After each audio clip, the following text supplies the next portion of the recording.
Hi, this is Misha, and we are the Box. It's time for the last episode in our look at the Borg fleet, as it were. We started with the assimilated Arctic one, then the Renegade's ship, and of course the rest: Sphere, the Tactical Cube, the Diamond, the Probe. And now it's time for the Cube, the original. As seen in Q-Who and Best of Both Worlds, and in an upgraded form in First Contact and Voyager. And that seems to be the name, Cube. We've heard these named, it's just been Cube and a number. And the numbers go up to at least 1,200. So we know they have a lot of them. These seem to either grow or kind of self-customize during their flight, because we know they've had crews anywhere from 60,000 up to 130,000, possibly even more. They have the ability to assimilate entire civilizations, and they are extreme deep space. As we know, the Borg got started in the Delta Quadrant. The Enterprise D first encounters this cube in the Beta Quadrant in Season 2 of Next Generation. So it had quite the journey.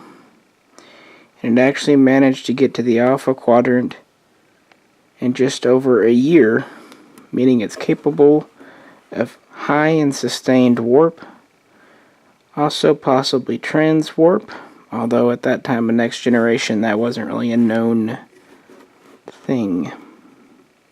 This is the Borg's primary ship. And it's kind of the jack of all trades. It's the overpowered ship. It has a cutting beam. It has missiles designed to drain shields. I'm sure it has some kind of disruptor, torpedoes, just everything. It did not really have a shield as such in Next Generation, although it did have the ability to generate a magnetic field to do things like block transporters. We know it was capable of high warp, well over warp 9. And of course, since it is Borg, it had the ability to alter itself and adapt. Meaning that maybe every cube is different in one way or another.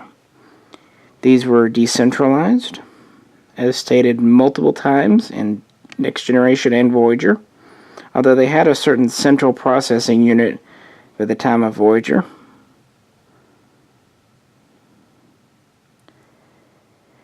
It was said in Q-Who that they could still function with up to 78% destroyed or damaged, and we saw it repairing on the screen in that episode. Interestingly, it seems like the first time a cube will encounter a new weapon type, it will actually take pretty heavy damage from it, but then subsequent times it'll take less and less to the point it becomes immune.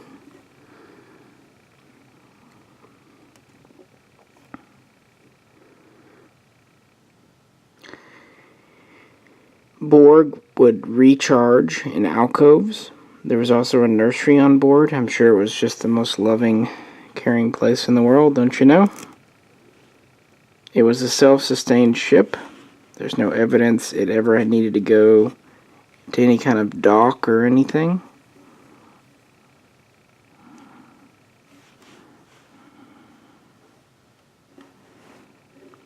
We also know from First Contact that smaller craft like the Sphere could be fitted inside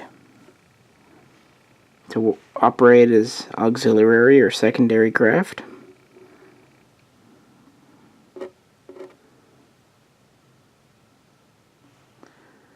And this is just the iconic Borg ship. And in Next Generation, they kind of just patterned the outside of the ship with whatever they had on hand, modeled parts and tubing and a little bit of lighting.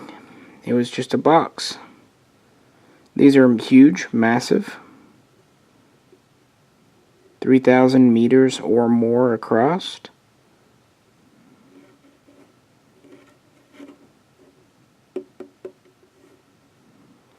Now it seems like later cubes would get shielding, but at the same time it seems like their auto repair capability was minimized. It kind of makes me wonder if there are a couple of different sub-variations. Maybe there's like a deep space cube that's built to be more autonomous, and then there might be more of a Delta Quadrant cube designed to be more mass-produced and whatnot. It could also be the fact that the cube from Next Generation had been away from home for a very, very, very long time, and so had technologically evolved in different directions. Possibly the auto repair capability was something it assimilated en route, and that when it was sent from the Delta Quadrant, shields were not in common use by the Borg. In certain ways, like I said, Borg ships are unique because they change and adapt. And as I said at the first episode, my thought is that pretty much all Borg ships start off as a captured alien ship, and then are grown into the size they need, assimilating other ships along the way. As to the Eaglemoss model here, it's got some pros and cons. This was kind of their first special edition. It was actually a gift. As you see, it's much larger than the other models, which is good. It actually scales pretty okay with some of the Federation ships.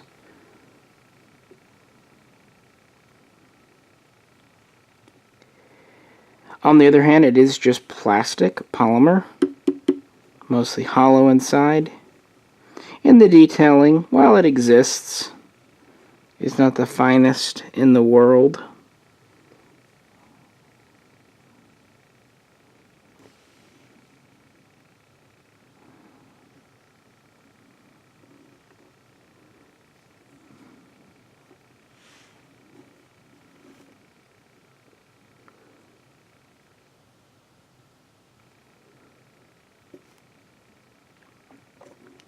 But it's kind of one of those situations where it's better than nothing, and it looks good sitting on a shelf displayed with the other ones.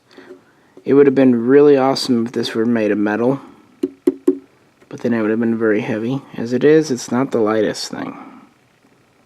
But it is just basically 6 plastic panels screwed together. Kind of like with the Borg sphere. This was a relatively early attempt, though, at a large scale of theirs, so I guess I am cutting them a little slack.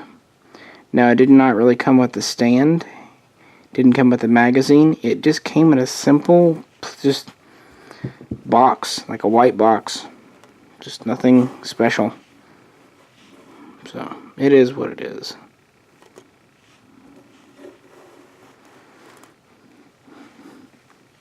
But I had to have it for the collection.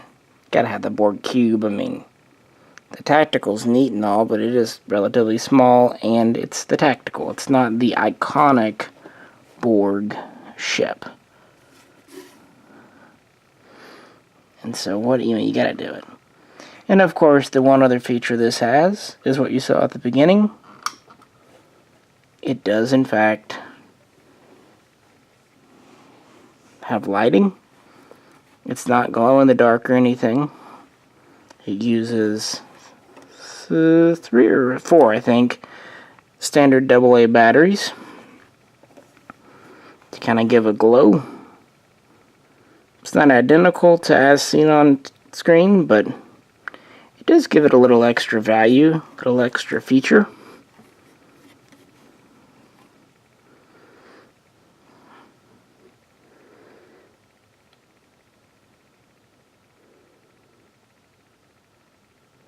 It's reasonably bright. It's more subdued on the bottom because, well, that's where the battery compartment and switch are. The switch is quite buried inside the kind of patterning or greebles. When I got this, it took me a long ass time to figure out how to get the battery compartment open. There's actually a small screw, which if I could have seen it would have been easy, but I sat there and messed with that for longer than I would want to admit. It was a little difficult, which I guess shows that it's reasonably well hidden. And it's on the bottom anyway. And to date, this is the only Star Trek Eagle Moss ship that is self-illuminated. So it's neat for that. At least they gave something. These are cheaper than the standard XLs. And they've been out of stock on the website forever. But I think they're like $39 normal when not on sale. And again, it did qualify as a gift, a subscriber gift, so think of it as you will. But hey, it's a Borg cube. Who wouldn't want to have it? It's kind of like having the Klingon, or not having the Klingon bird of prey or the Romulan warbird. Obviously, I knew what a freaking cube was. It didn't take a lot of imagination. But again, it works well for displays and setting up fleet scenes and whatnot.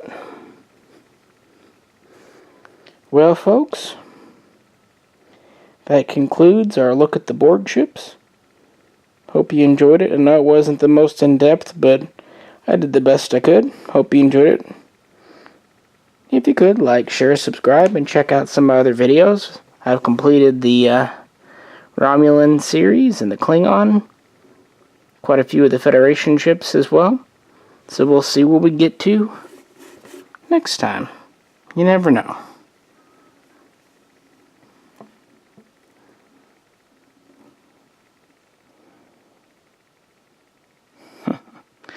This is Misha. And I will catch you very soon then.